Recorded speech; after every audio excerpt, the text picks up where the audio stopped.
Right, hello everybody. We are in the home stretch, literally rounding third base. So this is review 3 out of 4. I don't know how many videos I've made and discarded and scratched and re-recorded today.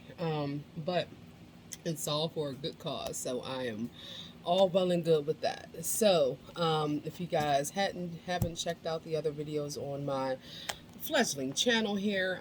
The first video was basically, hey, are you new to tarot? So am I. So let's learn and grow together. The other videos, 2 videos that preceded this, were reviews of a couple of tarot decks that I have. The first being the True Heart Intuitive Tarot by Rachel True. Excuse me. The second review is my review of the Wild Unknown Tarot deck by Kim Kranz. This third review will be the Hoodoo Tarot by Tayana Lee McQuiller. All right. And so we're just going to jump right into it. This is like the third time I've tried to record this video. I go off on tangents and stuff like that, but you know what? We're going to make it. All right. So let's get right into it. So the Hoodoo Tarot. I recently acquired this tarot deck, and so we shall, get the assessment of the packaging and the box and what have you. So it comes in this slide out box here. You have your deck, which is split, and then your guidebook will go on top of it and it closes up. All right, so that's how that goes. In terms of the cards, it's a full tarot deck, 78 cards. And a really cool thing about this deck is it incorporates elements of the practice of hoodoo and root work. All right, and so in the imagery is tied to you're looking at bayou, Louisiana, deep south, but it is primarily, folks of color, indigenous peoples, and what have you, in this deck. So this deck resonated with me, because of those elements. And, not to say that, this is only for folks of color and indigenous peoples. No, the, um, if it speaks to you, it speaks to you. Here's the thing, root work, and the use of um, herbs and ancestral veneration and that sense of community and belonging, that it is present, worldwide. And when, so there are parallels that can always be drawn. But like I said, for me, just being a person of the African diaspora here in America, this deck hits different. Even with the imagery, it hits different. And just with the explanations and of the cards and just how the deck is set up, it just hits different, and so, and I say that in a good way. Each deck that each deck that I have has its own unique perspective, its own personality, so to speak. And so, this gives a completely different flavor. And I enjoy it, in the interactions that I've had with this deck so far. So we're going to jump into it. I have a couple of cards set aside already that I just wanted to go into, but I will say this, this is the first guidebook that I've opened up from the back. You always start a book from the front, right? But I just felt compelled to open it up from the back. And when I did, she has some books of related interest here, with regards to tarot and hoodoo, oracle, things of that nature. We have a description, about the illustrator, about the author, and then she has a few pages here of suggested readings, and this talks about, the connections, between the Africans that were brought over here via the transatlantic slave trade, and their interactions with the indigenous Native Americans that were here, and just how the cultures intermingled, and how this subculture has developed. Even though there isn't a lot of there aren't a lot of, we'll say, well known or well publicized books about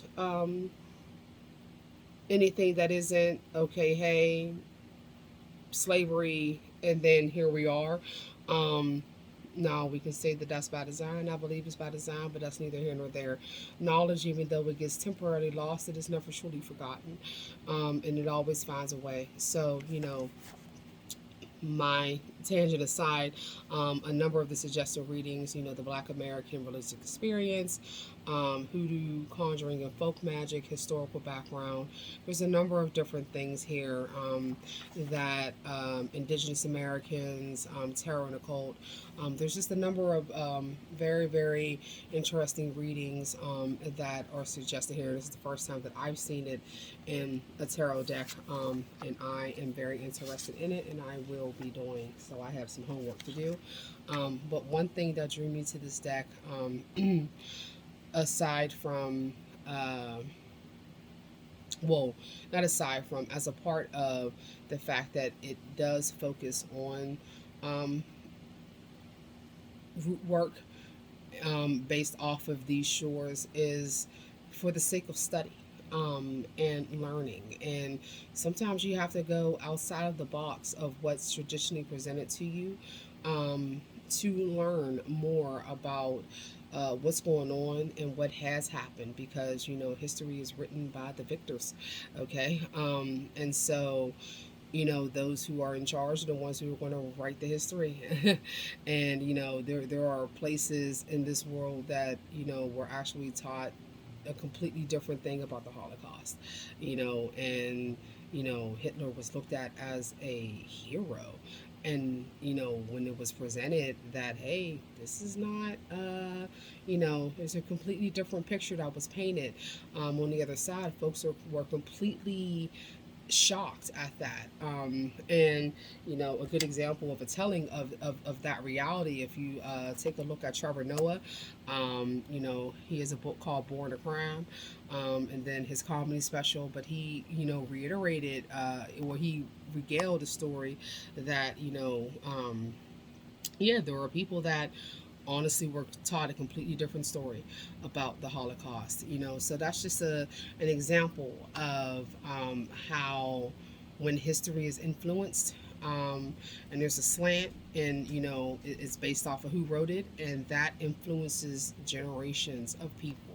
So when folks see the Hoodoo Tarot, and that very well might be why she chose them bones, with this woman clutching her pearls, looking at the reading and saying, "Oh my goodness, what does this mean?"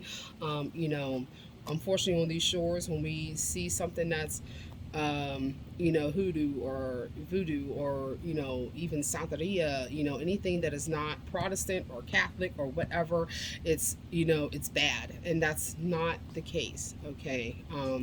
And so hopefully, works like this, and other um, other writings, and discussions are being held to help this, to start to propel that myth being dispelled, and the fact that just because it's of um, the African diaspora, that does not mean it's bad. Just because it's, a natural practice, and when I say natural, I mean more nature-based, working with herbs, herbalism, things of that nature.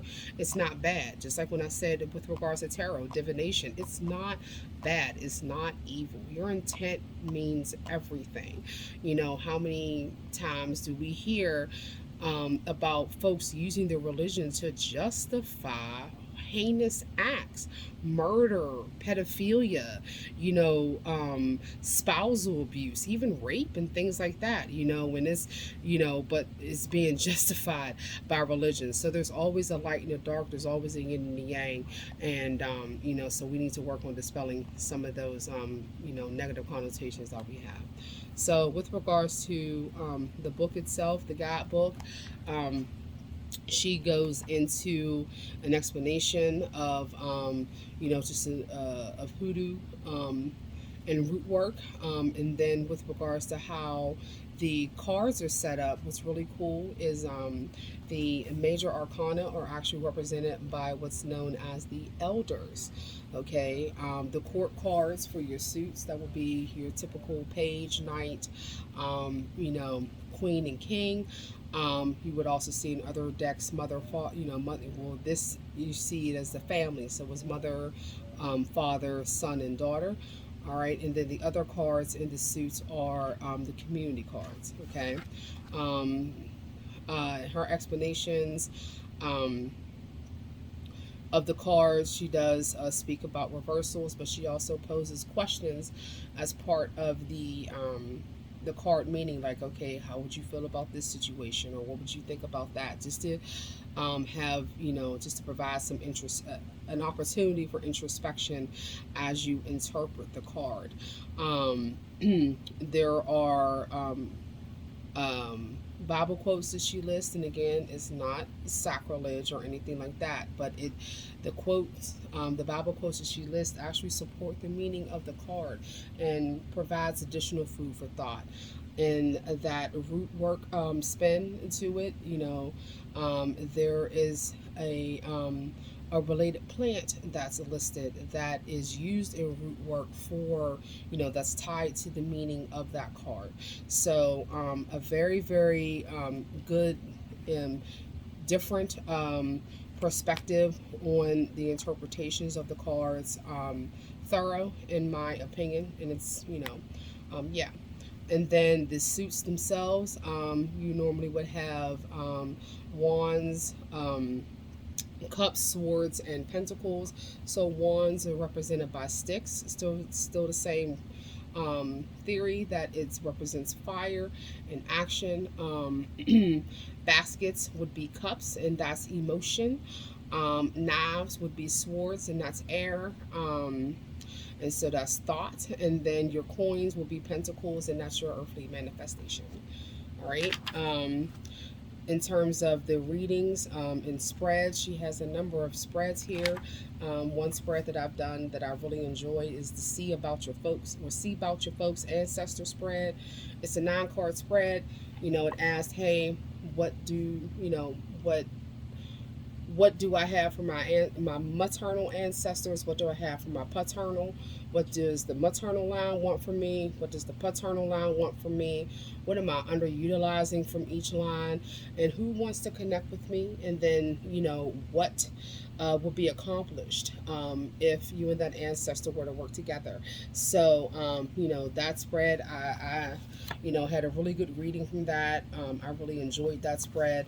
At least for me, on my current journey of spirituality, looking into ancestor veneration and things of that nature is a part of my path currently. So, I think that provides a good springboard for you to be able to embark upon that journey. You have the right doc spread.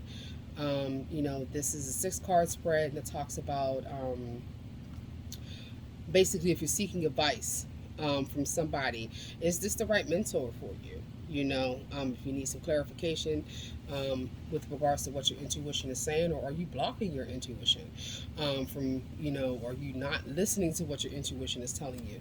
So, there's a good spin on the spreads that you would normally see as suggested in tarot books. So now diving into the cards themselves, one thing that and this deck is a great segue for 2 reasons. So I had mentioned with the Wild Unknown Tarot deck about the color scheme, and folks saying, "Oh, the deck is dark," and this, that, and the third.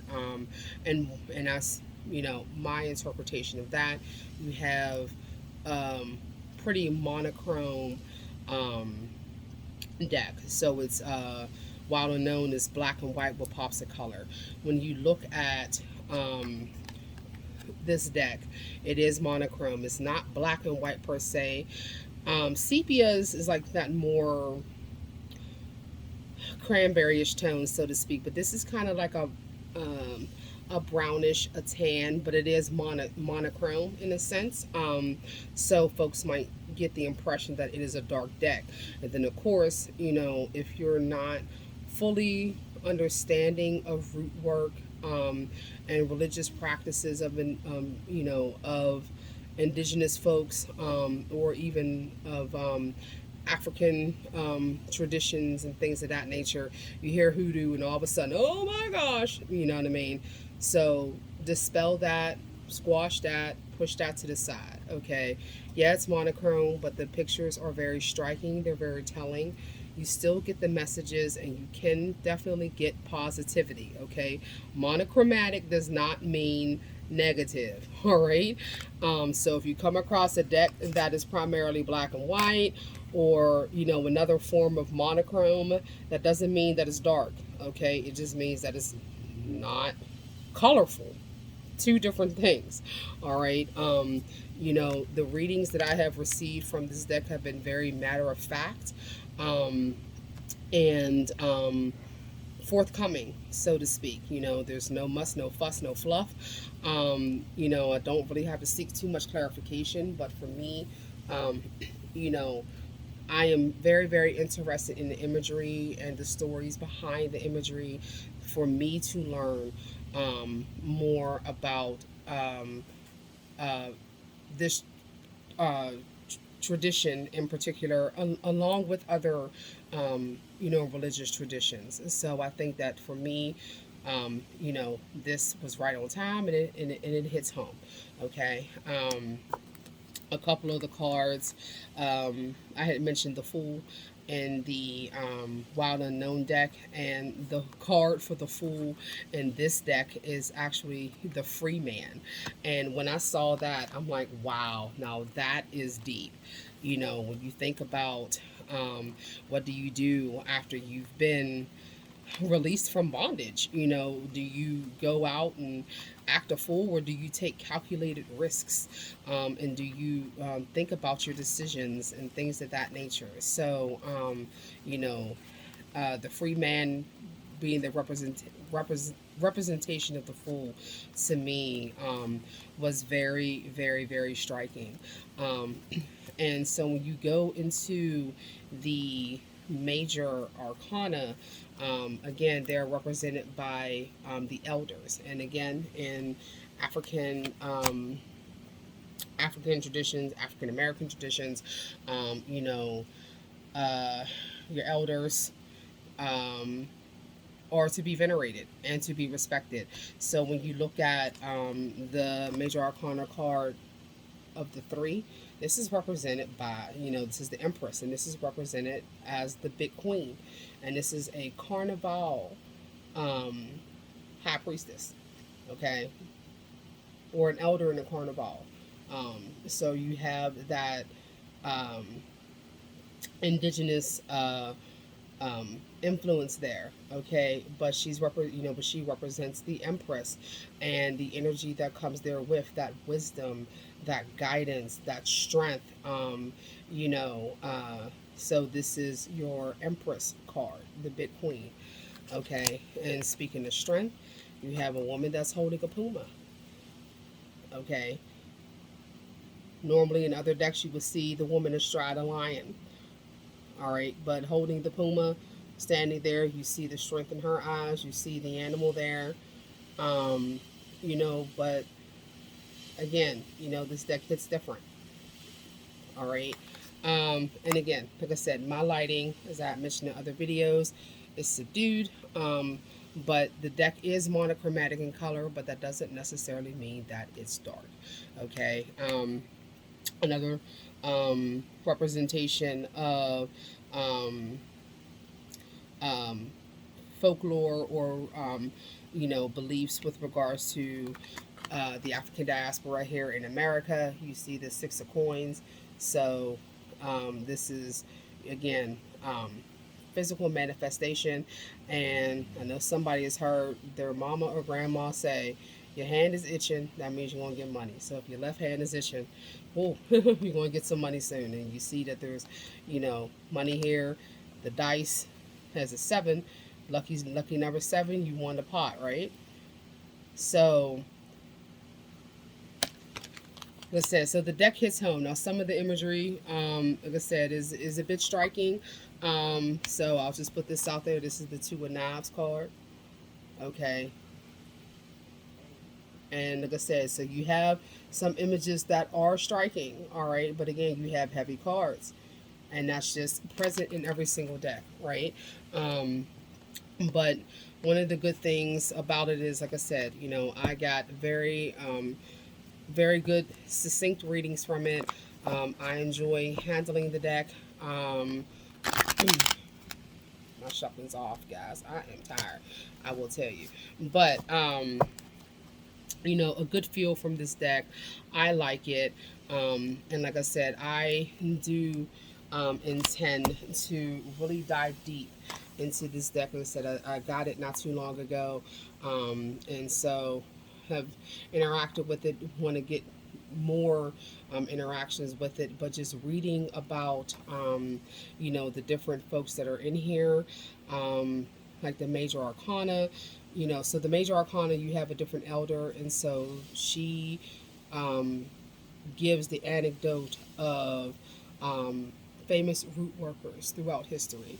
So, there's a lot of things to learn and a lot of things to reflect upon and read about. So, I think this is very, very awesome. Like I said, I intend to, dive deep and, and really do some research. And I have, um, you know, high expectations on what I will learn from this deck and use it as a means of study, both with tarot and learning about other religious practices.